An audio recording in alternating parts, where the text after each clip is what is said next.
Hi friends, welcome back to Moni Spicy Kitchen. இன்னைக்கு நாம என்ன ரெசிபி பார்க்க போறோம்னா 6 டிஃபரண்டான பிரேக்ஃபாஸ்ட் டின்னர் ரெசிபி தாங்க பார்க்க போறோம். இத வந்து நம்ம பிரேக்ஃபாஸ்டாவும் எடுத்துக்கலாம், இல்ல அப்படினா டின்னரா கூட எடுத்துக்கலாம். முக்கியமா குழந்தைகளுக்கு எல்லாம் ரொம்ப பிடிச்ச ஒரு பிரேக்ஃபாஸ்டா இருக்கும். இது என்னென்ன அப்படினு பாத்தீங்கன்னா ஃபர்ஸ்ட் வந்து பரோட்டாவுல ஆரம்பிச்சு அதுக்கு அப்புறமா பால் பூரி, இது கூடவே சன்னாஸ், அதுக்கப்புறமா நம்ம வந்து ஜவ்வரிசில பண்ணக்கூடிய ஒரு சாஃப்டான இட்லி, அப்புறமா நம்ம வந்து நிலக்கடலையில பண்ணக்கூடிய சாலட், அது கூடவே குழந்தைங்களுக்கெல்லாம் ரொம்ப ரொம்ப பிடிச்சமான கிரீமி பாஸ்தா, இந்த மாதிரி ரொம்ப ரொம்ப சிம்பிளா ஒன்று நம்ம வந்து ரெடி பண்ணி எடுத்துக்கலாம். எல்லாமே பார்த்தீங்கன்னா ஈஸியா அதே சமயம் டேஸ்டியா இருக்கும். இப்போ வாங்க நம்ம எல்லாத்தையுமே ஒன்று என்னென்ன பண்றோம் அப்படிங்கிறத பார்த்துடலாம். அதுக்கு முன்னாடி நம்ம சேனலுக்கு இப்போதான் ஃபர்ஸ்ட் டைம் வரீங்கன்னா மறக்காம சப்ஸ்கிரைப் பண்ணிடுங்க. அப்படியே கூட இருக்கக்கூடிய பெல் பட்டனையும் ப்ரெஸ் பண்ணிக்கோங்க. அப்போதான் நான் போடக்கூடிய நியூ வீடியோஸ் உங்களுக்கு நோட்டிஃபிகேஷன் வரும். மறக்காம லைக் பண்ணுங்க, ஷேர் பண்ணுங்க. இப்போ வாங்க வீடியோக்குள்ள போகலாம். எல்லாத்துக்கும் முன்னாடி ஃபர்ஸ்ட் நம்ம என்ன பார்க்க போறோம்னா நல்ல சாஃப்டான பரோட்டா. இது லேஸா எப்படி சூப்பரா பண்ணலாம் அப்படிங்கிறத பார்த்துடலாம். எப்படி செய்யலாம் நாங்க பார்க்க போறோம். இது வந்து டீ கடைகள் எல்லாம் செய்வாங்கல்ல, அதே ஒரு மெத்தட்ல தான் நான் வந்து ட்ரை பண்ணியிருக்கேன். ரொம்பவே சாஃப்டா அதிக நேரத்துக்கு இருக்கும். அது மட்டும் இல்லாம இதுல வந்து நம்ம முட்டையோ எதுவுமே சேர்க்க கிடையாது. வீட்டில் இருக்கக்கூடிய சிம்பிளான பொருட்களை வச்சு ரெடி பண்ணியிருக்கோம். ஆனா இந்த பரோட்டாவை பொறுத்தவரை கொஞ்சமா நம்மளுக்கு டைம் எடுக்கும், ஊறுறதுக்கு மட்டும் டைம் எடுக்கும். அதை வந்து பெர்ஃபெக்டா நம்ம பண்ணிட்டோம் அப்படின்னாலே ரொம்ப சூப்பரா வரும். சரி வாங்க இது எப்படி செய்யலாம் அப்படிங்கறத இப்ப நம்ம டீட்டெயிலா பார்த்துடலாம். இதுக்காக ஒரு பவுல்ல சரியா 2 கப் அளவுக்கு நான் வந்து மைதா மாவு தான் எடுத்திருக்கேன். நீங்க வந்து கோதுமை மாவுல பண்றீங்க அப்படின்னா அதுக்கான ஒரு வீடியோவும் நான் அப்லோட் பண்ணிருக்கேன். நீங்க வந்து செக் பண்ணி பாத்துக்கலாம். மேல ஐ பட்டன்லயும் கொடுக்குறேன், அப்புறமா டிஸ்கிரிப்ஷன்லயும் கொடுக்குறேன். இது கூட கொஞ்சமா உப்பு சேர்த்திருக்கேன், ஒரு 1/4 டேபிள் ஸ்பூன் அளவுக்கு உப்பு. இவ்வளவு சேர்த்துட்டு நல்லா மிக்ஸ் பண்ணி கொடுங்க ஃபர்ஸ்ட். அப்பதான் இந்த உப்பு வந்து மாவோட எல்லா பக்கத்துலயும் கம்பைனா மிக்ஸ் ஆகும். இப்ப இதுல சரியா 1/2 கப் அளவுக்கு வெதுவெதுப்பா இருக்கக்கூடிய பால் சேர்க்கிறோம். அப்புறமா 1/4 கப் அளவு தண்ணி. இதுதான் தண்ணியோட மெஷர்மெண்ட். இவ்வளவுதான் நம்ம சேர்க்கணும். இதுக்கு மேல நீங்க தண்ணியோ பாலோ வந்து எக்ஸ்ட்ரா சேர்க்க வேண்டாம். உங்களுக்கு பால் வேண்டாம் அப்படின்னா நீங்க ஒரு முட்டை கூட சேர்க்கலாம், அதுவும் நல்லா வரும். ஆனா முட்டை சேர்க்காமலே நம்ம நல்லா பெர்ஃபெக்டா நல்லா பஞ்சு மாதிரி கூட கொண்டு வரலாம். இப்ப இதுவும் சேர்த்துட்டு நல்லா மிக்ஸ் பண்ணி கொடுங்க. பாருங்க மாவு வந்து இந்த அளவுக்கு நல்லா நம்ம வந்து மிக்ஸ் பண்ணி எடுக்கணும். இதுல வந்து கொஞ்சமா உங்களுக்கு லூஸா இருக்கிற மாதிரி இருந்துச்சு அப்படின்னா ஒரு டேபிள் ஸ்பூனோ 2 டேபிள் ஸ்பூனோ மைதா மாவு எக்ஸ்ட்ரா நீங்க சேர்த்துக்கலாம். சேர்த்துட்டு இந்த ஒரு பதத்துக்கு நம்ம கொண்டு வரணும். கொண்டு வந்துட்டு இப்ப ஒரு காட்டன் டவல்ல கொஞ்சமா ஈரத்தை நீங்க நனைச்சிட்டு தண்ணி நனைச்சு நல்லா புளிஞ்சு எடுத்துட்டு இதை வந்து இதுக்கு மேல போட்டு அப்படியே மூடி விட்டுருங்க. இது வந்து ஒரு 1 ஹவருக்கு நல்லா வந்து அப்படியே ஊறிட்டு இருக்கணும். 1 ஹவர் கழிச்சுதான் நம்ம இப்ப எடுக்கிறோம். 1 மணி நேரம் கண்டிப்பா ஊறணும். இப்ப பாருங்க 1 மணி நேரம் கழிச்சு எடுக்கும் போது அந்த மாவு வந்து இன்னும் நல்லா ஊறி இருக்கும். உங்களுக்கு பார்த்தா தெரியும் நினைக்கிறேன். நல்லா ஊறி ஃபர்ஸ்ட் மாவு இருந்த கெட்டித்தன்மையை விட கொஞ்சம் கூட லூஸா இருக்கிற மாதிரி இருக்கு. இந்த மாதிரி இருக்குது. இப்போ இத நம்ம வந்து கவுண்டர் டாப்ல ஒரு டேபிள் ஸ்பூன் மட்டும் மாவு சேர்த்துட்டு நல்லா வந்து பிசைஞ்சு எடுக்க போறோம். நம்ம வந்து பிரெட்டுக்கெல்லாம் மாவு பிசைஞ்சு எடுப்போம்ல, அதே பக்குவத்துக்கு பிசைஞ்சு எடுக்கணும். உள்ளங்கை வச்சு நல்லா அழுத்தி அழுத்தி பிசையணும். இது வந்து பிசைறது ரொம்ப முக்கியம். 1 ஹவர் ஊற விட்டுட்டு அதுக்கப்புறமா எடுத்து பிசைங்க. இப்ப பாருங்க இந்த மாதிரி நல்லா இழுத்து இழுத்து நம்ம வந்து பிசைஞ்சு எடுத்துக்கணும். ஒரு 2 மினிட்ஸ் நீங்க நல்லா பிசைஞ்சிட்டீங்க அப்படின்னா மாவு வந்து இந்த பக்குவத்துக்கு வரும். இப்ப இத அப்படியே நம்ம எடுத்து இந்த நம்ம ஃபர்ஸ்ட் நம்ம ரெடி பண்ண அதே பாத்திரத்துல கொஞ்சமா எண்ணெய் சேர்த்துட்டு இதுக்கு மேலேயும் கொஞ்சமா எண்ணெய் சேருங்க. எண்ணெய் சேர்த்து நல்லா தடவி கொடுத்துட்டு திரும்பவும் அதே காட்டன் டவல் வச்சு நம்ம மூடி விட்டுட்டு இன்னும் ஒரு 1 ஹவருக்கு நம்ம வந்து ரெஸ்ட் பண்ண விடுறோம். மொத்தமா ஒரு 2.5 மணிக்கூர் ஆகும் இந்த மாவு வந்து ரெடியாகி வரதுக்கே. அதனால நீங்க காலையில பண்றீங்க அப்படின்னா கொஞ்சம் சீக்கிரமாவே எழுந்து பண்ணும் போதுதான் இது வந்து நம்மளுக்கு பெர்ஃபெக்டா வரும். இப்ப பாருங்க நம்ம ஊற வச்ச மாவு வந்து இந்த அளவுக்கு நல்ல கண்ணாடி மாதிரி இருக்கணும். உங்களுக்கு பார்த்தா தெரியும் நல்ல ஒரு ஷைனிங்கா இருக்கணும். இதுதான் மாவோட கரெக்டான பக்குவம் அப்படிங்கிறது. இது வந்துச்சு அப்படின்னா தான் உங்களுக்கு கடைகள்ல கிடைக்கக்கூடிய அதே ஒரு பரோட்டாவோட அந்த ஒரு ஸ்ட்ரக்சரும் அந்த ஒரு சாஃப்ட்னஸும் நம்மளுக்கு கிடைக்கும். இப்ப மாவு ரெடி ஆயிடுச்சு. மாவு வந்து இந்த மாதிரி உங்களுக்கு எந்த சைஸுக்கு வேணுமோ அந்த சைஸுக்கு நீங்க எடுத்து இந்த மாதிரி நம்ம உருட்டி எடுத்துக்கணும். நான் மொத்தமா நம்ம 2 கப்பு மாவு போட்டதுக்கு எனக்கு 6 பரோட்டாக்கள் கிடைச்சிருக்கு. மீடியம் சைஸ் பரோட்டா 6 வந்து நம்மளுக்கு கிடைச்சிருக்கு. நீங்க அதுக்கேற்றபடி மாவு வந்து எக்ஸ்ட்ரா கூட குறைய கூட போட்டுக்கலாம். 500 கிராம் மாவு. ஓகேங்களா? இப்ப இத வந்து நம்ம இந்த மாதிரி உருண்டைகளை உருட்டி எடுத்துக்கலாம். நான் மொத்தமா 6 உருண்டை எனக்கு கிடைச்சிருக்கு. மறுபடியும் இந்த உருண்டை உருட்டிட்டு அதுக்கப்புறமா திரும்ப அதே காட்டன் டவல் மூடிட்டு ஒரு அரை மணி நேரம் மட்டும் வச்சிருந்தா போதும். மொத்தமா 2.5 மணி நேரம். இப்ப அரை மணி நேரம் கழிச்சு நம்ம பார்க்கும்போது இன்னும் மாவு நல்லா சாஃப்டா இருக்கும். பாருங்க இந்த மாதிரி. இனிமே நம்ம பரோட்டாக்காக நம்ம வந்து ரெடி பண்ணி எடுத்துக்கலாம். இப்போ கவுண்டர் டாப்ல 1 டேபிள் ஸ்பூன் மட்டும் எண்ணெய் சேருங்க. எண்ணெய் சேர்த்துட்டு இந்த மாவை வச்சுட்டு எந்த அளவுக்கு நம்ம தேய்ச்சி எடுக்க முடியுமோ நல்ல கண்ணாடியா பேப்பர் மாதிரி தேய்ச்சி எடுக்க போறோம். இது வந்து பரோட்டா மாஸ்டர் என்ன பண்ணுவாங்க அப்படின்னா கொஞ்சமா தேய்ச்சிட்டு அப்புறமா கையில போட்டு நல்லா அடிப்பாங்க. அந்த ப்ராசஸ் உங்களுக்கு தெரியும், அது பர்ஃபெக்டா வரும் அப்படின்னா நீங்க அந்த மாதிரி கூட அடிச்சு எடுத்துக்கலாம். இது வந்து நார்மலா பண்ணக்கூடிய ஸ்டைல நான் பண்றது. இல்ல அப்படின்னா நூல் நூலா வர்றதுக்கு எப்படி பண்ணலாம் அப்படிங்கிற வீடியோஸும் நான் ஆல்ரெடி அப்லோட் பண்ணிருக்கேன். அதை வேணும்னாலும் செக் பண்ணிக்கோங்க, டிஸ்கிரிப்ஷன்லயும் லிங்க் கொடுக்குறேன். இப்போ இதை வந்து நல்லா இந்த மாதிரி தேய்ச்சி எடுங்க. இல்ல கையில அடிக்கிறீங்க அப்படின்னா அப்படி கூட நீங்க அடிச்சு எடுத்துக்கலாம். நம்ம வந்து நல்லா தின்னா எந்த அளவுக்கு தேய்ச்சி எடுக்க முடியுமோ அந்த அளவுக்கு நல்லா தேய்ச்சி எடுத்துக்கலாம். நல்ல கண்ணாடி மாதிரி தேய்ச்சி எடுங்க. இப்ப பாருங்க ஒரு லெவல்ல நல்லா நம்ம வந்து இந்த மாதிரி பேப்பர் மாதிரி தேய்ச்சி எடுத்துட்டோம். லேசா இந்த மாதிரி கிழிஞ்சிருந்தாலும் பிரச்சனை கிடையாது. இப்போ ஒரு ஓரத்துல இருந்து இந்த மாதிரி எடுத்துட்டோம் அப்படின்னா நல்லா சூப்பரா நம்மளுக்கு பேப்பர் மடங்கி வந்த மாதிரி ஒரு துணி மாதிரி வரும். இதை அப்படியே உள்ளங்கையில வச்சு நம்ம வந்து ரவுண்டா இப்ப வந்து சுத்தி எடுக்கணும். இதுதான் கரெக்டான ஒரு ப்ராசஸ். இந்த மாதிரி சுத்தி எடுத்துட்டு அப்படியே நம்ம வந்து வச்சிடலாம். பாருங்க எவ்வளவு சூப்பரா ரெடி ஆயிடுச்சுன்னு. இதுல இருக்கக்கூடிய ஒவ்வொரு லேயர்ஸும் பாத்தீங்கன்னா நல்ல ஏர் எல்லாம் ஃபுல்லா ஃபார்ம் ஆகி கொஞ்சம் நல்லா பப்ளியா இருக்கிற மாதிரி இருக்கும். அதான் ஒரு பர்ஃபெக்டா நம்ம ரெடி பண்ணிருக்கோம் அப்படிங்கிறதுக்கே அர்த்தம். இப்ப ரெடி ஆயிடுச்சு. இனிமே நம்ம முக்கியமான விஷயம் என்ன அப்படின்னா இந்த மாவை வந்து நம்ம கல்ல போடுறதுக்கு முன்னாடி இந்த சப்பாத்தி கட்டை வச்சு எல்லாம் நல்லா தேய்ச்சி எடுக்க கூடாது. கை வச்சு இந்த மாதிரி லேசா அழுத்தி மட்டும் எடுக்கணும். இது வந்து ரொம்ப முக்கியம். நம்ம தேய்ச்சி எடுத்துட்டோம் அப்படின்னா இந்த லேஸ் எல்லாம் போயிடும். இந்த மாதிரி கை வச்சு மட்டும் அழுத்திட்டு கொஞ்சமா 1 டேபிள் ஸ்பூன் நீங்க எண்ணெய் சேருங்க. எண்ணெய் சேர்த்துட்டு தோசை தவாயிலையோ இல்ல நான்ஸ்டிக் ஏதாவது தவாயிலையோ போட்டு நம்ம வந்து 2 பக்கமும் நல்லா வேக வச்சு எடுத்துக்கலாம். இது மொத்தமா வேகிறதுக்கு ஒரு 2 மினிட்ஸ் தான் ஆகும். வந்து நல்ல ஒரு ப்ரௌனிஷ் கலர் வாரது வரைக்கும் வச்சுட்டு திருப்பி போட்டு நல்லா வேக வைங்க. இப்ப பாருங்க 2 பக்கமும் நல்ல ஒரு ப்ரௌனிஷ் கலர் ஆயிடுச்சு. இப்ப நம்ம இதை வந்து இம்மிடியேட்டா வெளியே எடுத்துடலாம். வெளியே எடுத்த உடனே பாத்துட்டீங்கன்னா நம்ம வந்து நல்லா அடிச்சிடணும். அப்பதான் இது லேஸ் எல்லாம் உடனே ஃபார்ம் ஆயிரும். நீங்க வந்து ஆறுனதுக்கு அப்புறமா இதை வந்து அடிக்க கூடாது. ஒரு 2-3 பரோட்டா போட்டுட்டு சேர்த்து அடிக்கலாம் அப்படின்னு இருக்க கூடாது. அப்படின்னா நீங்க 2-3 சேர்த்தவே சுட்டு எடுத்துட்டு சேர்த்தவே அடிக்கணும். நீங்க ஒண்ணு ஆற விட்டுட்டு அடிச்சீங்க அப்படின்னா பெர்ஃபெக்டா வராது. இந்த மாதிரி நல்ல எந்த அளவுக்கு அடிக்க முடியுமோ அடிச்சு எடுத்தீங்கன்னா நல்ல லேயர்ஸோட நம்மளுக்கு வந்து பரோட்டா வரும்.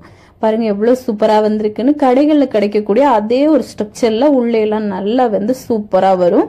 இப்ப அவ்வளவுதான். இதே மாதிரி நம்ம எல்லாத்தையுமே ரெடி பண்ணி எடுத்துக்கலாம். பாருங்க இப்ப எல்லாமே ரெடி பண்ணி எடுத்துட்டோம். இது சாப்பிட அவ்வளவு சூப்பரா அவ்வளவு ஸ்பாஞ்சியா நல்ல கடைகள்ல வாங்கக்கூடிய ஒரு டேஸ்ட்ல இருக்கும். நீங்க இனிமே பரோட்டா வாங்குறீங்க அப்படின்னா கடையில போய் வாங்காம இந்த மாதிரி நல்ல ஹெல்த்தியா நம்ம வீட்டுல கூட செஞ்சு சாப்பிடலாம். ரொம்ப நல்லா இருக்கும். இங்க மைதால தான் சாப்பிட விருப்பம் இல்லை அப்படின்னா இதுக்கு பதிலா கோதுமையில கூட செஞ்சு சாப்பிடலாம். ரொம்ப டேஸ்டியா இருக்கும். ஸோ கண்டிப்பா நீங்களும் இதே மாதிரி உங்க வீட்டுல ட்ரை பண்ணி பாருங்க. உங்களுக்கு ரொம்ப பர்ஃபெக்டா வரும். ட்ரை பண்ணி பார்த்துட்டு எப்படி வந்துச்சுன்னு மறக்காம கமெண்ட் பண்ணுங்க. ரெசிபி பார்க்க போறோம்னா ரொம்ப டேஸ்டியான கிரீமி பாஸ்தா எப்படி செய்யலாம் தாங்க பார்க்க போறோம். இது வந்து ரெஸ்டாரண்ட் ஸ்டைல்ல ரொம்ப சூப்பரா யூனிக்கா இருக்கும். குழந்தைங்களுக்கெல்லாம் ரொம்ப பிடிச்ச மஸ்டான ஒரு டிஷ்ஷன் கூட சொல்லலாம். அவங்களுக்கு ஸ்கூலுக்கு கொடுத்து விடலாம். ரொம்ப டேஸ்டா சாப்பிடுவாங்க. நல்லா விரும்பி சாப்பிடுவாங்க. ஸோ கண்டிப்பா நீங்க இதை உங்க வீட்டுல ட்ரை பண்ணி பாருங்க. இப்ப வாங்க இது எப்படி செய்யலாம் அப்படிங்கறத நம்ம டீட்டெயிலா பார்த்துடலாம். ஃபர்ஸ்ட் இது பண்றதுக்காக ஸ்டவ் ஆன் பண்ணிட்டு இதுல ஒரு கடாய் வச்சுட்டு இதுல ஒரு 3/4 கடாய் தண்ணி சேர்த்துட்டு இதுல ஒரு அரை டேபிள் ஸ்பூன் அளவுக்கு உப்பு சேர்த்திருக்கேன். இப்ப உப்பு சேர்த்துட்டு நம்ம பாஸ்தா சேர்க்க போறோம். பாஸ்தா பாத்தீங்கன்னா சரியா 3/4 கப் அளவுக்கு பாஸ்தா எடுத்திருக்கேன். இதை வந்து போட்டுட்டு இதை நல்லா கொதிச்சு வேகட்டும். ஒரு 5 நிமிஷத்துல பாத்தீங்க அப்படின்னா நல்லா கொதிச்சு இந்த அளவுக்கு வெந்து வரும். இதுல ஒண்ணுத்த மட்டும் நீங்க எடுத்து லேசா கை வச்சு நசுக்கி பாத்துட்டீங்க அப்படின்னாலே உங்களுக்கு பாஸ்தா நல்லா வெந்துருச்சான்னு தெரியும். இந்த மாதிரி ஒண்ணு மட்டும் எடுத்துட்டு லேசா ஆற விட்டுட்டு அதுக்கப்புறமா கை வச்சு மசிச்சு பாருங்க. இந்த மாதிரி நல்லா சூப்பரா மசிய வந்துருச்சு அப்படின்னாலே உங்களுக்கு பெர்ஃபெக்டா வெந்திருக்குன்னு அர்த்தம். இப்ப நம்ம ஸ்டவ் ஆஃப் பண்ணிட்டு இதை அப்படியே எடுத்து நல்லா வடிகட்டி எடுத்துடணும். இப்ப பாருங்க இந்த மாதிரி ஒரு வடிகட்டி எடுத்து வச்சுட்டு நம்ம அப்படியே வடிகட்டிடலாம். இப்ப பாஸ்தா வந்து நம்மளுக்கு முழுமையா பெர்ஃபெக்டா வந்துருச்சு. இதை இப்ப மாத்தி வச்சிடலாம். தேவைப்பட்டா கொஞ்சமா சில்லான வாட்டர் சேருங்க. அப்போ ஒன்னோட ஒண்ணு ஒட்டாம இருக்கும். இப்போ இதுக்கான தாளிப்பு எல்லாமே நம்ம ரெடி பண்ணிடலாம். இதுக்காக ஒரு கடாய் எடுத்துட்டு இதுல வந்து ஒரு 3 கியூப் வந்து பட்டர் சேர்த்திருக்கேன். இது மொத்தமா பாத்தீங்கன்னா ஒரு 20 கிராம் அளவு இருக்கும்னு வச்சுக்கோங்களேன். இப்போ இந்த பட்டர் சேர்த்துட்டு இந்த பட்டர் வந்து கொஞ்சமா நல்லா மெல்ட் ஆகி வரட்டும். இந்த அளவுக்கு நல்லா மெல்ட் ஆகி வந்ததுக்கு அப்புறமா இதுல வந்து ஒரு 5 போல பூண்டு, இதை வந்து நல்ல குட்டி குட்டி பீசஸா கட் பண்ணி வச்சிருக்கேன். பூண்டு ஃபிளேவர் வந்து இந்த கிரீமி பாஸ்தாவுக்கு ரொம்ப நல்லா இருக்கும். இப்ப பூண்டு சேர்த்துட்டு இந்த பூண்டை பாத்தீங்கன்னா பட்டர் கூட நல்லா இந்த மாதிரி மிக்ஸ் பண்ணி விடுங்க. இது கொஞ்சம் நல்லா வறுபட்டு வரட்டும். ஓரளவுக்கு நல்லா வறுபட்டு வந்ததுக்கு அப்புறமா ஒரே ஒரு பெரிய வெங்காயம் இதை குட்டி குட்டியா கட் பண்ணி வச்சிருக்கேன். இதை நம்ம சேர்த்துக்கலாம். சேர்த்துட்டு இப்ப இதையும் நல்லா வதக்கி எடுக்கணும். இது வந்து ஒரு 3/4 பாகம் நல்லா வெந்து வரட்டும், ஒரு கண்ணாடி பக்குவம் வரைக்கும். இதுல வந்து நீங்க தேவைப்பட்டா கேப்சிகம் சேர்த்துக்கலாம், அப்புறமா பேபிகார்ன் இந்த மாதிரி எது வேணா நீங்க வந்து சேர்த்துக்கலாம். இப்ப பாருங்க ஓரளவுக்கு நல்லா வந்து வெந்து வந்துருச்சு. இந்த டைம்ல ஒரு 1/4 டேபிள் ஸ்பூன் அளவுக்கு சில்லி பிளேக்ஸ், ஒரு 1/4 டேபிள் ஸ்பூன் அளவுக்கு பெப்பர் தூள் சேர்த்திருக்கேன். அப்புறமா ஒரு 1/4 டேபிள் ஸ்பூன் அளவுக்கு ஓரிகானோ. இது வந்து நல்ல ஒரு ஃபிளேவர் கொடுக்கும், அதுக்காக தான் இது ரொம்ப டேஸ்டியா இருக்கும். கண்டிப்பா ட்ரை பண்ணி பாருங்க. இப்ப இது இவ்வளோத்தையும் சேர்த்துட்டு நல்லா மிக்ஸ் பண்ணி கொடுங்க. இந்த பட்டர் கூட இந்த மசாலா ஃபிளேவர் எல்லாமே பாத்தீங்கன்னா நல்லா மிக்ஸ் ஆகி சூப்பரா வரட்டும். இது சேர்த்ததுமே பாத்தீங்கன்னா நல்ல வாசனையா இருக்கும். இப்ப நல்லா நம்ம வந்து மிக்ஸ் பண்ணி கொடுத்துட்டோம். இனிமே இதுல வந்து ஒரு 2 டேபிள் ஸ்பூன் அளவுக்கு மைதா மாவு சேர்க்க போறோம். சரியா 2 டேபிள் ஸ்பூன் அளவுக்கு சேருங்க. மைதா மாவு சேர்த்துட்டு இதையும் இந்த பட்டர் கூட ஃபர்ஸ்ட் வந்து நல்லா வந்து இந்த மாதிரி மிக்ஸ் பண்ணி வறுத்தெடுக்கணும். அப்பதான் இதுல இருக்கக்கூடிய பச்சை வாசனை எல்லாமே கம்ப்ளீட்டா வெளியே போயிடும். இப்ப நல்லா மிக்ஸ் பண்ணி கொடுத்துட்டோம். இந்த டைம்ல பால் சேர்க்க போறோம். சரியா 1 கப் அளவு பாலை ஃபர்ஸ்ட் சேருங்க. அதுக்கப்புறமா நம்ம இன்னொரு கப்பு பால் சேர்க்கணும். மொத்தமா 2 கப்பு பால் சேர்க்க போறோம். உங்ககிட்ட பால் அவ்வளவுக்கு இல்ல பால் சேர்க்க வேண்டாம் நினைச்சீங்க அப்படின்னா 1 கப்பு பால் 1 கப்பு தண்ணி கூட நீங்க வந்து ஆட் பண்ணிக்கலாம். இப்ப இதை சேர்த்துட்டு இது கூட நெக்ஸ்ட் இன்னொரு கப்பு பால் நம்ம வந்து சேர்க்கலாம். சேர்த்துட்டு நல்லா வந்து லோ ஃபிளேம்ல வச்சு மிக்ஸ் பண்ணி கொடுத்துட்டே இருங்க. இது ஒரு ஸ்டேஜ்ல கொஞ்சம் கொஞ்சமா நல்லா திக்காக ஆரம்பிக்கும். இப்ப பாருங்க ஓரளவுக்கு கொஞ்சம் வந்து திக்காக ஆரம்பிச்சிருச்சு. இப்போ இதுல பாஸ்தா சீசனிங் பவுடர் வந்து நான் ஆட் பண்ணிருக்கேன். இது உங்ககிட்ட இல்ல அப்படின்னா தாராளமா ஸ்கிப் பண்ணிடலாம். இது வந்து எல்லா சூப்பர் மார்க்கெட்லயுமே கிடைக்கும். 2 டேபிள் ஸ்பூன் அளவுக்கு சேர்த்திருக்கேன். இது நல்ல ஒரு பிளேவரும் நல்ல ஒரு டேஸ்டும் கொடுக்கும், அதுக்காக தான் சேர்த்திருக்கோம். இப்ப இதுவும் சேர்த்துட்டு நல்லா மிக்ஸ் பண்ணி கொடுங்க. இது சேர்த்ததுமே பாத்தீங்க அப்படின்னா நல்ல பிளேவரா நல்ல சூப்பரா இருக்கும். இந்த கிரேவியை பாத்தீங்கன்னா இப்ப நல்லா இந்த மாதிரி மிக்ஸ் பண்ணி கொடுங்க. ஓரளவுக்கு நல்லா மிக்ஸ் ஆகி இதோட கன்சிஸ்டன்சி அப்படின்னு பாத்தீங்கன்னா நல்லா வந்து கெட்டியான மாதிரி இருக்கும். இப்ப பாருங்க ஓரளவுக்கு நல்லா திக்காயிருச்சு. இந்த சீசனிங்லயே பாத்தீங்கன்னா நம்மளுக்கு கார்ன் எல்லாம் சேர்த்திருப்பாங்க. எக்ஸ்ட்ரா தேவைப்பட்டுச்சுன்னா நீங்க சேர்த்துக்கலாம். அப்புறமா இதுல ஒரு பிஞ்ச் அளவுக்கு மட்டும் உப்பு சேர்க்கலாம். நான் வந்து ஒரு 1/4 டேபிள் ஸ்பூன் அளவுக்கு சேர்த்திருக்கேன். தேவைப்பட்டா நம்ம பார்த்துட்டு அப்புறமா சேர்த்துக்கலாம். இப்ப இது இவ்வளவு சேர்த்துட்டு நல்லா மிக்ஸ் பண்ணி கொடுங்க. இப்போ ஓரளவுக்கு நல்லா திக்காயிருச்சு, உங்களுக்கு பார்த்தாலே தெரியும்னு நினைக்கிறேன். இந்த டைம்ல கொஞ்சமா நான் வந்து ஃப்ரெஷ் கிரீம் சேர்த்திருக்கேன். இது வந்து இன்னும் நல்ல ஒரு டேஸ்ட் நல்ல ஒரு பிளேவர் கொடுக்கறதுக்காக. இது வந்து நீங்க தாராளமா ஸ்கிப் பண்ணிடலாம். இது சேர்க்காமலே ரொம்ப டேஸ்டியா தான் இருக்கும். ஆனா இது சேர்த்தோம் அப்படின்னா இன்னும் வந்து ரெஸ்டாரண்ட் ஸ்டைல்ல நல்ல வந்து ஒரு யூனிக்கான டேஸ்ட்ல நல்ல ரிச்சா இருக்கும், அதுக்காக தான் சேர்த்திருக்கேன். இப்ப இதையும் சேர்த்துட்டு நல்லா மிக்ஸ் பண்ணி கொடுத்துடலாம். இப்ப இந்த கிரேவியை பாத்தீங்கன்னா கரெக்டா ஒரு பாஸ்தாவோட அந்த கிரீமி ஸ்ட்ரக்சர் வந்துருச்சு. இந்த டைம்ல நம்ம வந்து லேசா ஒரு கொதி வந்ததும் நம்ம பாஸ்தா எல்லாத்தையுமே சேர்த்துடலாம். சேர்த்துட்டு நல்லா கலந்து விடுங்க. இனிமே இந்த பாஸ்தாக்குள்ள இந்த கிரேவி எல்லாம் ஏறி நல்ல உப்பு பிளேவர்ஸ் எல்லாமே இதுல பிடிக்க ஆரம்பிக்கும். லோ ஃபிளேம்ல வச்சு இந்த மாதிரி கிளறி கொடுங்க. இப்போ ஓரளவுக்கு இது நல்ல குக்காய் வந்துரும். இந்த டைம்ல கடைசியா நம்ம இதுல வந்து சீஸ் சேர்க்க போறோம். இது சேர்த்தோம் அப்படின்னா குழந்தைங்களுக்கு ரொம்ப பிடிக்கும், ரொம்ப நல்லா இருக்கும். நீங்க தேவைப்பட்டா சேர்த்துக்கலாம். நான் வந்து ஒரு 2 பீஸ் அளவுக்கு சேர்த்திருக்கேன். நீங்க வந்து சீஸ் துருவி சீக்கிறதா இருந்தாலும் ஒரு 1/2 கப்பு போல சேருங்க. ஃபர்ஸ்ட் வந்து 1 சேர்த்துட்டு நம்ம நல்லா மிக்ஸ் பண்ணி கொடுத்துக்கலாம். அதுக்கப்புறமா இன்னொன்னு சேர்த்துக்கலாம். இது சேர்த்துட்டோம் அப்படின்னாலே இதோட ஸ்ட்ரக்சர் பாருங்க கொஞ்சம் கூட நல்லா வந்து கொஞ்சம் திக்கான மாதிரி இருக்கும். நல்ல ஒரு கிரீமி ஸ்ட்ரக்சர் வரும். இப்ப நல்லா இந்த மாதிரி மிக்ஸ் பண்ணி கொடுங்க. இனிமே அவ்வளவுதான், நம்ம வந்து ஸ்டவ் ஆஃப் பண்ணிடலாம். இது நல்லா கரைஞ்சதுக்கு அப்புறமா அப்படியே ஸ்டவ் ஆஃப் பண்ணி நல்லா சூடா இருக்கும் போதே நம்ம சர்வ் பண்ணணும். இப்ப பாருங்க எவ்வளவு சூப்பரா ரெடி ஆயிடுச்சுக்குன்னு. நம்ம இந்த மாதிரி எடுத்து பார்த்தோம் அப்படின்னா அவ்வளவு கிரீமியா இருக்கும், குழந்தைங்களுக்கெல்லாம் ரொம்ப பிடிக்கும். இப்ப இதை அப்படியே ஸ்டவ் ஆஃப் பண்ணிட்டு நம்ம சர்வ் பண்ணிடலாம். இது வந்து சூடா இருக்கும்போது சாப்பிட்டீங்கன்னா ரொம்ப நல்லா இருக்கும், ஆனா சில்லா இருக்கும்போது சாப்பிட்டோம் அப்படின்னாலும் நல்லா இருக்கும். இப்ப இதை அப்படியே எடுத்து நம்ம சர்வ் பண்ண ஆரம்பிச்சிடலாம். பாருங்க எவ்வளவு கிரீமியா எவ்வளவு சூப்பரா இருக்குன்னு. இதை கண்டிப்பா நீங்களும் ட்ரை பண்ணலாம். இது வந்து பிரேக்ஃபாஸ்ட், டின்னர், குழந்தைங்களுக்கு ஸ்கூலுக்கெல்லாம் நீங்க கொடுத்து விடலாம். ரொம்ப விரும்பி கொஞ்சம் கூட மிச்சம் வைக்காம சாப்பிட்டு வந்துருவாங்க. ஸோ கண்டிப்பா நீங்களும் இதை ட்ரை பண்ணி பாருங்க. ட்ரை பண்ணி பார்த்துட்டு எப்படி வந்துச்சுன்னு மறக்காம கமெண்ட் பண்ணுங்க. இதே இன்னைக்கு நாம என்ன ரெசிபி பார்க்க போறோம்னா ரொம்ப ரொம்ப சாஃப்டா நல்ல பஞ்சு மாதிரி வெள்ளையா இருக்கக்கூடிய சன்னாசி எப்படி செய்யலாம் நாங்க பார்க்க போறோம். இது ரொம்ப ரொம்ப டேஸ்டியா இருக்கும். இந்த ஒரு ரெசிபியை பொறுத்தவரை இதை வந்து நம்ம பிரேக்ஃபாஸ்டா கூட எடுத்து சாப்பிட்டுக்கலாம். அதாவது குருமா, கிரேவி, அப்புறமா சாம்பார், சட்னி இந்த மாதிரி. இல்ல அப்படின்னாலும் நீங்க ஈவினிங் ஸ்நாக்ஸா குழந்தைங்களுக்கு கொடுக்கலாம். அது பண்றதுக்கு வந்து இதுல கொஞ்சம் கூட நம்ம சர்க்கரை சேர்க்கிற மாதிரி இருக்கும்.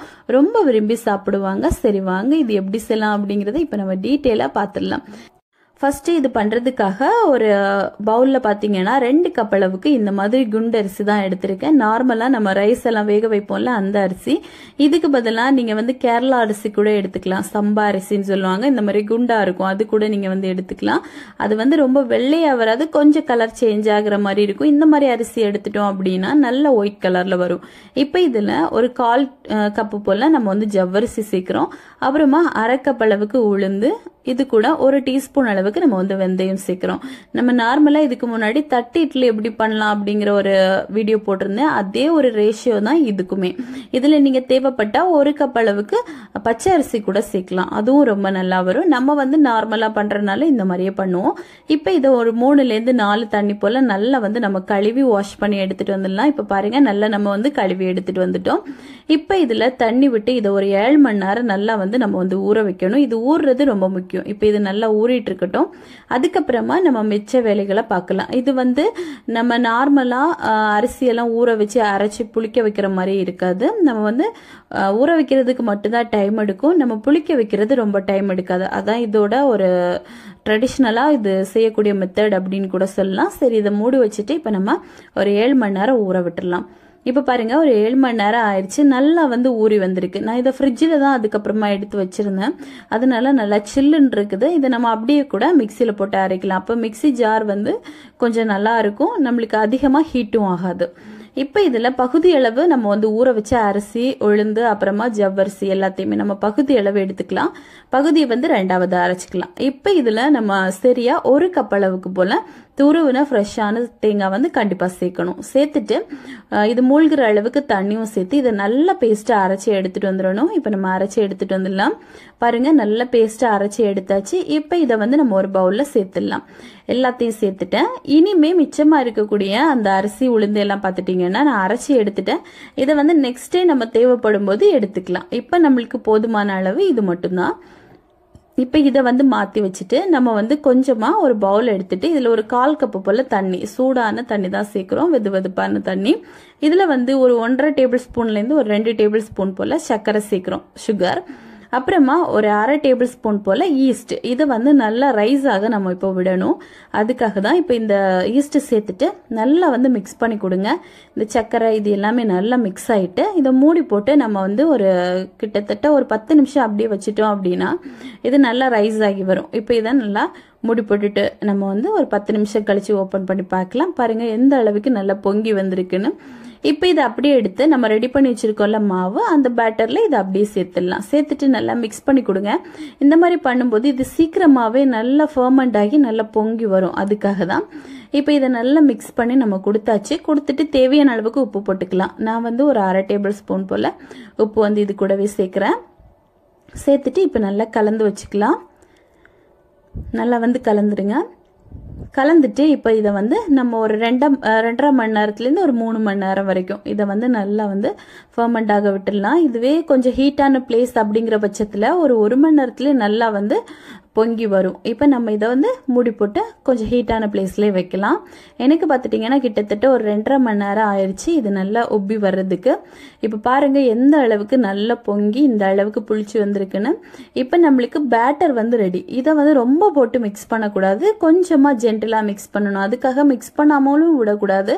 அப்புறமா நல்லா உதிரி உதிரியாக ஒரே மாதிரி வராது. அதனால கொஞ்சம் ஒரு மீடியமா நல்லா மிக்ஸ் பண்ணி எடுங்க. மிக்ஸ் பண்ணி எடுத்துட்டு இப்போ நம்ம இதை வந்து குக் பண்ணிடலாம். இதுக்காக நம்ம இந்த மாதிரி சின்னதா இருக்கக்கூடிய கிண்ணம் தான் எடுக்கணும். இதுல தான் ட்ரெடிஷ்னலா பண்றாங்க. இல்லை அப்படின்னா நீங்க இட்லி தட்டில் கூட வேணும்னா வேக வச்சு எடுத்துக்கலாம். இப்போ இதுல கொஞ்சமா தேங்காய் எண்ணெய் தான் சேர்த்திருக்கேன். சேர்த்துட்டு நல்லா வந்து எல்லா பக்கமும் இந்த மாதிரி ஸ்ப்ரெட் பண்ணி விடுங்க. அப்பதான் இது ஒட்டாம சீக்கிரமாவே சூப்பரா நம்மளுக்கு இலகி வரும். இப்போ இந்த மாதிரி எல்லா பக்கமும் நல்லா தடவி விட்டுட்டு நம்ம பேட்டரை வந்து உள்ள விட்டுடலாம். இதுக்காக நீங்க மூழ்கிற அளவுக்கு விட்டுறக்கூடாது, கொஞ்சம் அதிகமா விட்டுறக்கூடாது. இது கொஞ்சம் பொங்கி வரும். அதனால ஒரு 3/4 பாகம் போல நம்ம வந்து மாவு சேர்த்துக்கலாம். இப்போ எல்லா மாவையுமே சேர்த்துக்கோங்க. சேர்த்துட்டு இதை வந்து நம்ம ஆவியில வேக வைக்க போறோம். இதுக்காக ஒரு ஸ்டாண்ட் போட்டு தண்ணி வந்து நல்லா கொதிச்சதுக்கு அப்புறமா உள்ள வந்து நம்ம அந்த கிண்ணத்தை வச்சிடலாம். வச்சுட்டு மூடி போட்டு கிட்டத்தட்ட ஒரு 10 நிமிஷம் போல லோ ஃப்ளேம்ல நம்ம வேக வச்சிட்டோம் அப்படின்னாலே சூப்பரா வெந்து வந்துடும். இப்போ மூடி போட்டு நம்ம வேக விட்டுடலாம். ஒரு 10 நிமிஷம் கழிச்சு பார்க்கலாம். இப்போ பாருங்க ஒரு 10 நிமிஷம் ஆயிருச்சு. ஒரு சின்ன குச்சி வச்சு குத்தி பார்த்துட்டீங்க அப்படின்னா அந்த குச்சியில ஒட்டாம இருந்துச்சு அப்படின்னாலே சூப்பரா வெந்திருக்குன்னு அர்த்தம். இப்போ நம்மளுக்கு இது வந்து நல்லா வெந்து வந்துருச்சு, ஒட்டாம வந்துருச்சு. இனிமே இது அப்படியே வெளியே எடுத்தோடனே நீங்க வந்து எடுத்துடக்கூடாது. ஒரு 10 நிமிஷம் ஆற விட்டுட்டு அதுக்கப்புறமா ஓரத்தை வந்து ஃபர்ஸ்ட் இந்த மாதிரி கத்தி வச்சு எடுங்க. எடுத்துட்டு கையில லேசா தட்டினீங்க அப்படின்னாலே சூப்பரா வரும். இப்ப பாருங்க சூப்பரா நம்மளுக்கு வருது. அவ்வளவுதான், நம்மளோட ரொம்ப ரொம்ப ஸ்பாஞ்சான அந்த சன்னாஸ் வந்து ரெடி ஆயிடுச்சு. இது ரொம்ப டேஸ்டியா இருக்கும். இது வந்து சாப்பிடும்போது ஆப்பம் சாப்பிட்ற மாதிரி, பன் சாப்பிட்ற மாதிரி, இந்த மாதிரி கொஞ்சம் டேஸ்டே கொஞ்சம் டிஃப்ரெண்டா இருக்கும். ஆனால் ரொம்ப ரொம்ப நல்லா இருக்கும். இது வந்து நம்ம கடலைக்கறி அப்புறமா சாம்பார் சட்னி எல்லாத்துக்குமே ரொம்ப ரொம்ப பெர்ஃபெக்டா இருக்கும். ஸோ கண்டிப்பா நீங்களும் இதை உங்க வீட்டில் ட்ரை பண்ணி பாருங்க. ட்ரை பண்ணி பார்த்துட்டு எப்படி வந்துச்சுன்னு மறக்காம கமெண்ட் பண்ணுங்க. இதுக்கு நாம என்ன ரெசிபி பார்க்க போறோம்னா இட்லி மாவு இல்லாம கிரைண்டர் இல்லாம மிக்சி இல்லாம ரொம்ப ரொம்ப சுலபமா நம்ம ஈஸியா ஜவ்வரிசி வச்சு இன்னைக்கு சூப்பரான ஒரு இட்லி செய்ய போறோம். இது நல்ல சாஃப்டா மெதுமெதுன்னு இருக்கும். இந்த இட்லி பாத்தீங்கன்னா கனடா ஸ்பெஷல்னு கூட சொல்லலாம். அங்க வந்து சபுதானா இட்லி, சபாக்கி இட்லி அப்படின்னு நிறைய பேர்ல வந்து இந்த இட்லியை சொல்றாங்க. இது வந்து மேக்சிமம் கல்யாண வீடுகள்ல வந்து ரொம்ப ஒரு ஃபேமஸான ரெசிபின்னு கூட. அது மட்டும் இல்லாம இந்த இட்லிக்கு ரொம்ப ரொம்ப காம்பினேஷனான ஒரு கார சட்னி ரொம்ப ஈஸியா நம்ம வந்து எப்படி செய்யலாம் அப்படிங்கறது பார்க்கலாம். இது செய்யறதுக்காக ஃபர்ஸ்ட் பாத்தீங்க அப்படின்னா ஒரு பவுல்ல நான் 3/4 கப் அளவுக்கு கோதுமை ரவா எடுத்திருக்கேன். அப்புறமா 1/4 கப் அளவுக்கு நார்மல் ரவா எடுத்திருக்கேன். நீங்க மொத்தமா 1 கப் அளவுக்கு நார்மலான ரவா கூட எடுத்துக்கலாம். இப்போ இதை சேர்த்துட்டு இது கூட 1 கப் அளவுக்கு ஜவ்வரிசி சேர்க்கிறோம். இந்த ஜவ்வரிசி பாத்தீங்கன்னா மாவு ஜவ்வரிசி. இதுவே நைலான் ஜவ்வரிசியா இருந்துச்சு அப்படின்னாலும் இது அதை வந்து நல்லா ஃபர்ஸ்டே ஊற விட்டுட்டு அதுக்கப்புறமா சேருங்க. ஒரு 2 மணி நேரம் தண்ணியில ஊற வச்சுட்டு அதுக்கப்புறமா சேருங்க. இது கூட 3/4 கப் அளவுக்கு தயிர் சேர்க்கிறோம். தயிர் வந்து கொஞ்சம் புளிப்பான தயிரா இருந்துச்சு அப்படின்னா டேஸ்ட் வைஸ் நல்லா இருக்கும்.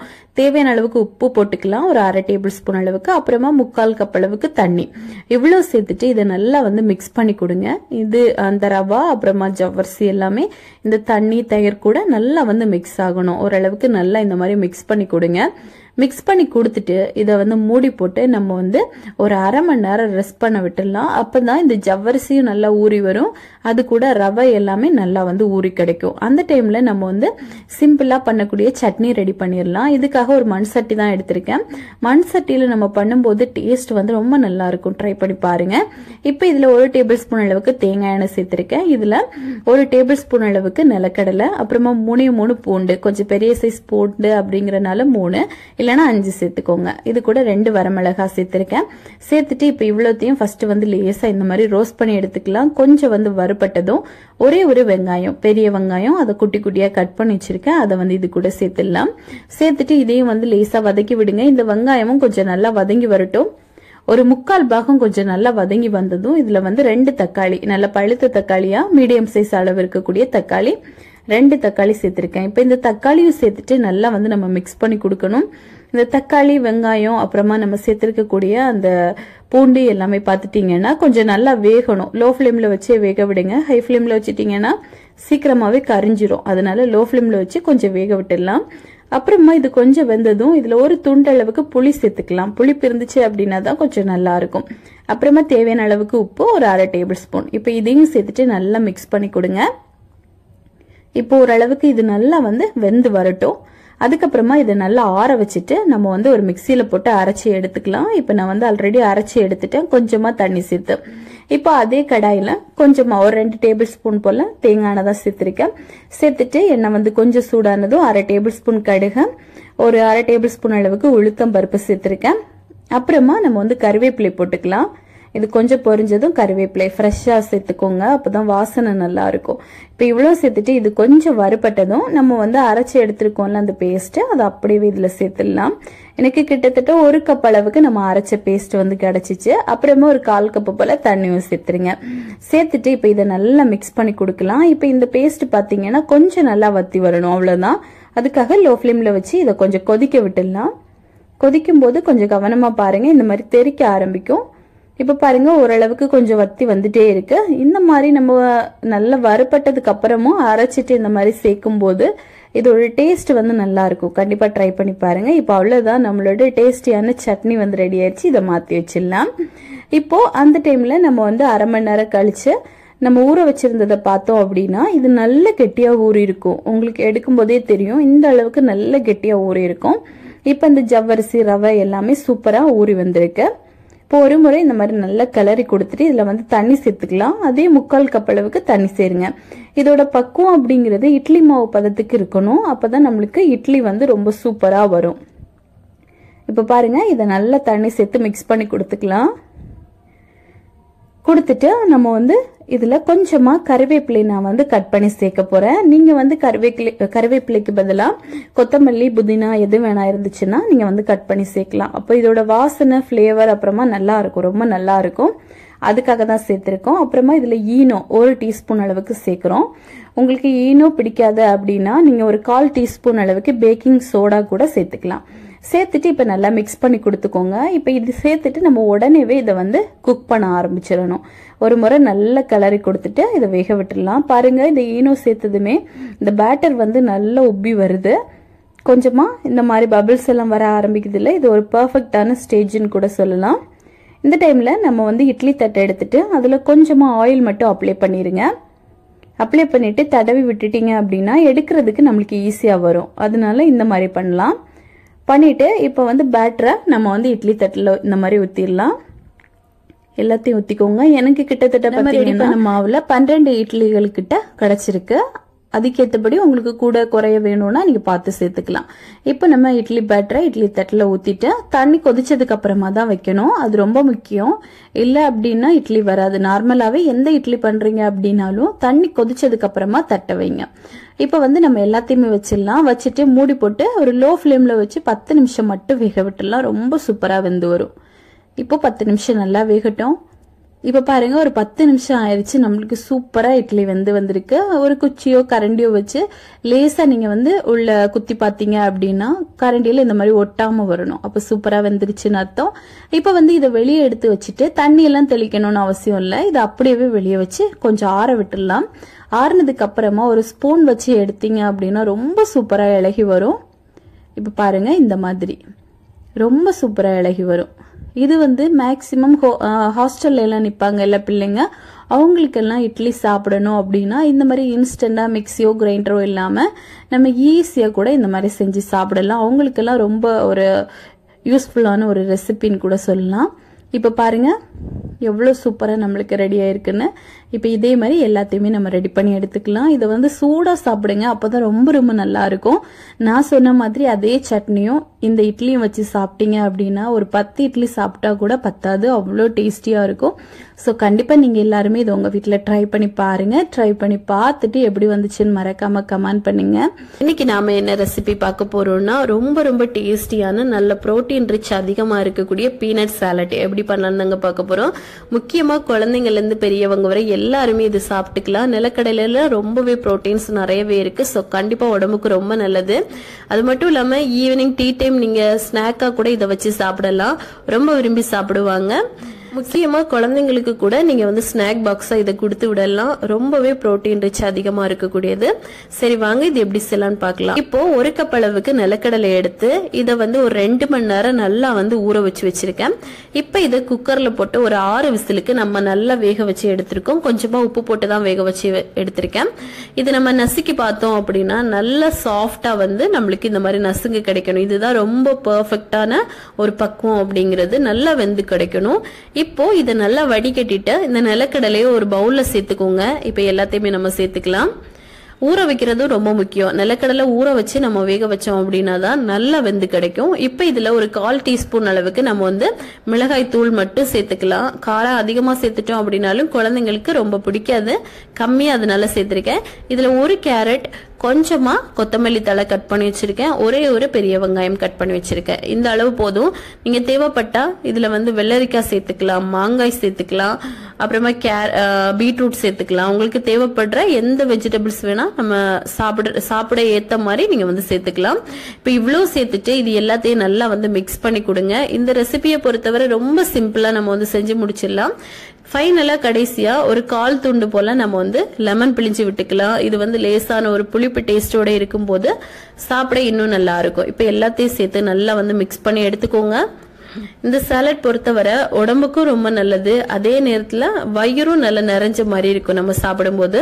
ஸோ கண்டிப்பா நீங்களும் இது உங்க வீட்டுல குழந்தைங்களுக்கு ட்ரை பண்ணி கொடுங்க. செஞ்சு கொடுத்துட்டு எப்படி இருந்துச்சுன்னு மறக்காம கமெண்ட் பண்ணுங்க. என்ன ரெசிபி பார்க்க போறோம்னா ரொம்ப ரொம்ப டேஸ்டியான ஒரு பிரேக்ஃபாஸ்ட் ரெசிபின்னு கூட சொல்லலாம், இல்ல டின்னர் ரெசிபின்னு சொல்லலாம், இல்ல குழந்தைங்களுக்கு பிடிச்சமான ஸ்நாக் ரெசிபின்னு கூட சொல்லலாம்.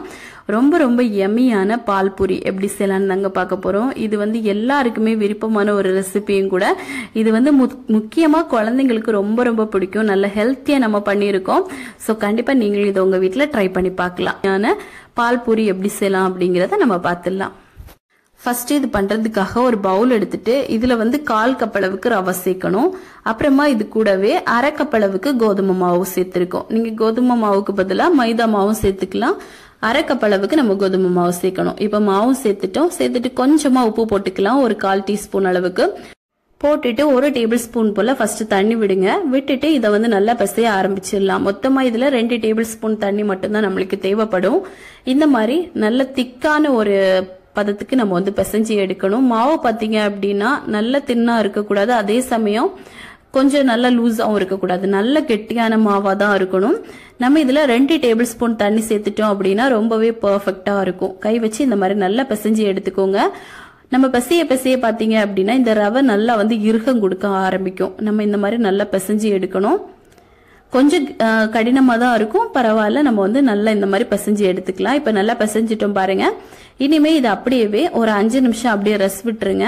ஒரு 5 நிமிஷம் இது அப்படியே ஊறட்டும். இப்போ அந்த டைம்ல ஒரு சின்ன பவுல் எடுத்துட்டு இதுல வந்து நம்ம 1 டேபிள் ஸ்பூன் அளவுக்கு கஸ்டர்ட் பவுடர் சேர்த்திருக்கேன்.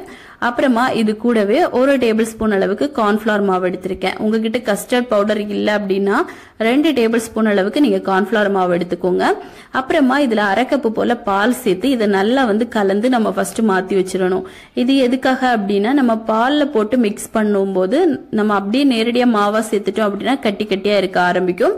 இந்த மாதிரி ஃபர்ஸ்ட் கலந்து வச்சுட்டோம் அப்படின்னா நம்மளுக்கு ஈஸியா இருக்கும்.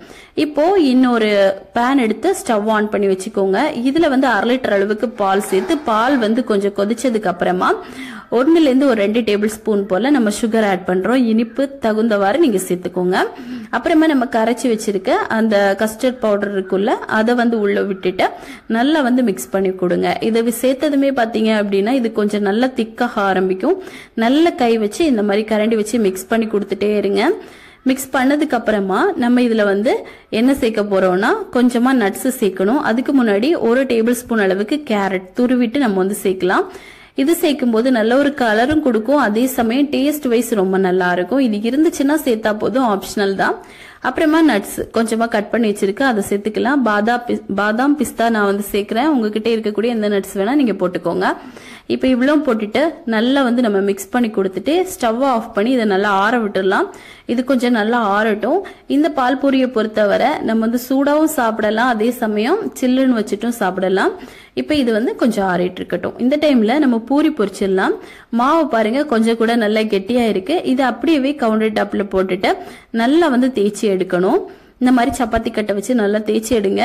இது வந்து நல்ல கெட்டியா இருக்க கூடாது, நல்ல தின்னா தேய்ச்சி எடுக்கணும். அப்பதான் இந்த பூரி வந்து நல்ல உப்பி வரும், அது ரொம்ப முக்கியம்.